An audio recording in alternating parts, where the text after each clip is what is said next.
Hello everyone, my name is TheMadScorpyon and welcome back to another Destiny 2 video. Now, recently there has been, of course, the reveals going towards final shape. It is literally just 2 weeks and 2 days away, so of course they're going to start telling us some more details about what was going to be coming out. Now, unfortunately, they have been revealing a lot of the exotics, and I can say off the top of my head, I am maybe actually excited for 3 of the 5. Typically, anytime I hear the word new exotic, I go nuts thinking of the build possibilities. But just to give it the rundown of everything they are, starting with the 3 exotic armors that they have teased for each class, the first one off the bat that I am honestly disappointed in is Mateudoxia, which is the Warlock one, which basically makes it so that your Arcane Needle alone can suspend targets. Now, from the trailer that they showed, it took the 3rd hit of Arcane Needle to suspend on the 2 occasions they did. Now, granted, they were both against champions, so if it's the bigger target, the more needles required. Maybe we'll change my tune a little bit, but still, 3 needles, aka all 3 charges, is a bit of an expenditure just to suspend one thing. Sure, suspend is stunning unstoppable champions, but it's still not that great. In perspective as well, I already have a setup on my Broodweaver utilizing Mind-Spun Invocation, which basically makes it so that when I have a Shackle Grenade equipped and I consume it, anything that I defeat makes suspensions. Combine that with Arcane Needle, it also suspends on kill. And with Necrotic Grips, the poison that spreads can also kill, making it so that one Arcane Needle killing one thing can suspend and poison an entire wave of enemies. That is just a build setup. And that already sounds way more effective than anything Mateudoxia is capable of.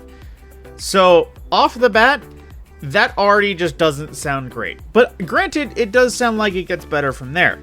The Hunter's Armor Gifted Conviction is going to make it so that any arc aspects will create little bouncing explosives. Whether they'll be powerful as flux grenades or just like little Gallowhorn Seekers, of course it's to be determined.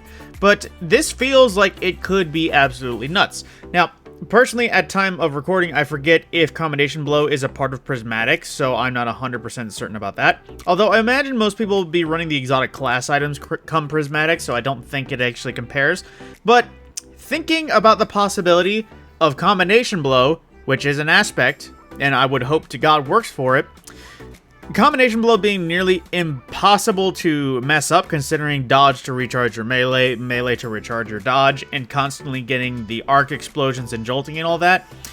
Adding more arc cluster bombs to that would be just ridiculous. Like, I am not kidding when I say the idea of that is making me think of playing Arc Hunter after I get that exotic. But then we also have the Titan one, which for all inclusive purposes looks interesting. But at the same time, I'm not sure how effective it will be, because activating your class item, or class ability I should say, will make it so that you can, dodge or pull up a barricade, and it sends forward 6 just rockets.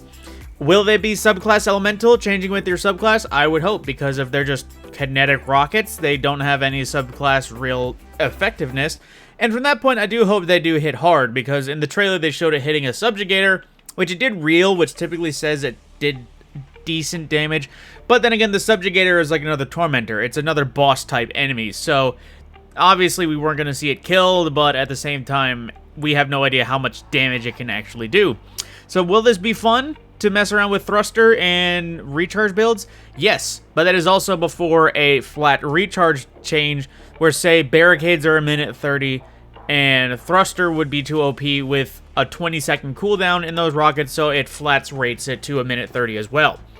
One inactivity timer back to orbit later. Now, moving on from the armor to the weaponry, they have revealed 4 things officially, but not fully, might I add. They are talking about all the weapons that they, of course, previously talked about, except for Red Death. We have details on everything except how Red Death will work in its new form, considering that Crimson is mini Red Death already. From that point, Kvastov. It is basically an auto rifle. Its original exotic form was being a modular auto rifle, being able to customize rate of fire and a majority of its stats, making it so that you could customize it the way you wanted it. But it was literally just an auto rifle. Now it makes it so that every 7th shot, now it didn't specify hit or not, but it did just say 7th hit, or 7th shot, ricochets between targets, and in the trailer we see a dart between at least 4 things. So already it has some decent crowd control idea.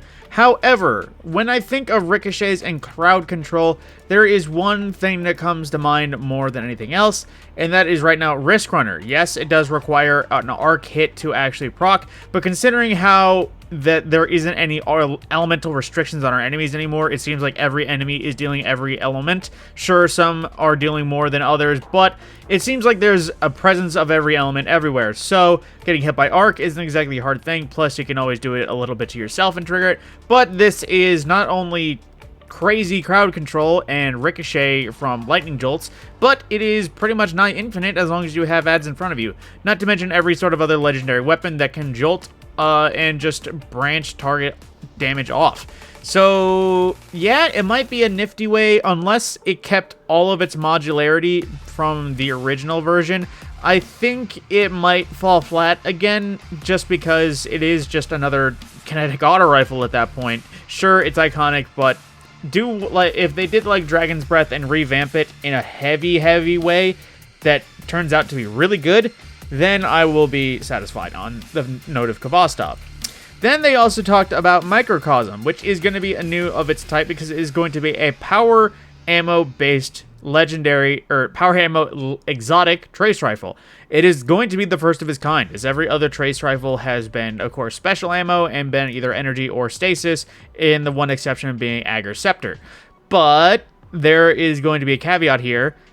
Its perk generally is that it has bonus damage against shields. At least that's what they advertise to us. Which, when I hear bonus damage to shields, I harken back to the old kinetic linear fusion rifle Arbalest, which already has slugs that deals massive damage to combatant shield, and is also anti-barrier, not to mention disruption break, making it so that any shield broken by it makes it more vulnerable to its own shots and teammate shots. So, Microcosm definitely has something nifty it needs to pull out of its wings to make it better than Arbalest, considering heavy versus special, and also the heavy slot itself being exotic. It already has some issues arising there. Not to mention the fact that, again, it has to replace other damage heavies to be worth it, unless it is purely crowd control. Now, in the trailer, it seems like there is some sort of two-tailed fox kind of effects, where it does seem to change element that it deals. It might be something like Hard Light or Tessellation, because Tessellation, if you forget what it does, basically changes element based on your super. I don't have it currently, I just haven't bought it yet. But Tessellation does change based on super. If Microcosm also does something similar and changes damage type, or at least its kill effects based on your super, that might be nifty, but that is also very niche still, taking up the exotic heavy slot. And then we also have another one that is the first. We have a trailer for it, and that is the Still Hunt Exotic Sniper. This is the Golden Gun Sniper they talked about. Now, from the trailer, it's kind of hard to tell fully if it was like 3 or 4 headshots or the frame that this sniper would be. I'd imagine it would be an aggressive frame 3-shot, but of course it might be an aggressive frame with 4 shots just because. But then it is a heavy, or at least a special supposed sniper that charges and deals golden gun damage.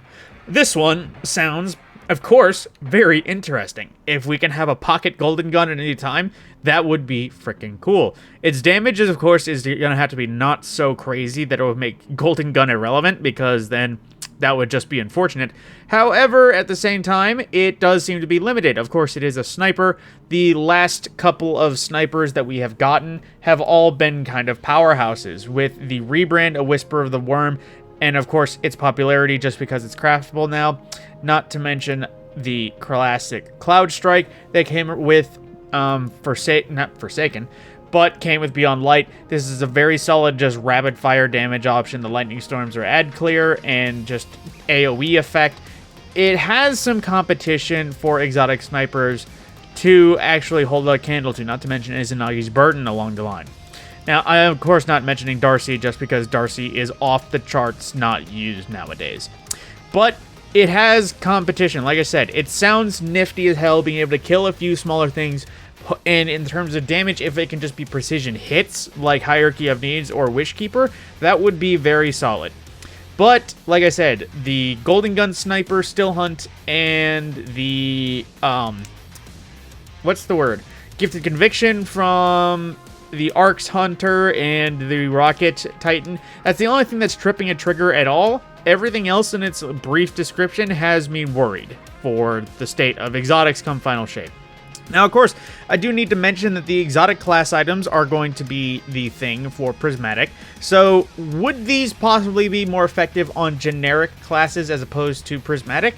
More than likely. I imagine that almost everyone is going to be using Prismatic-based class items because they're going to be neutral game.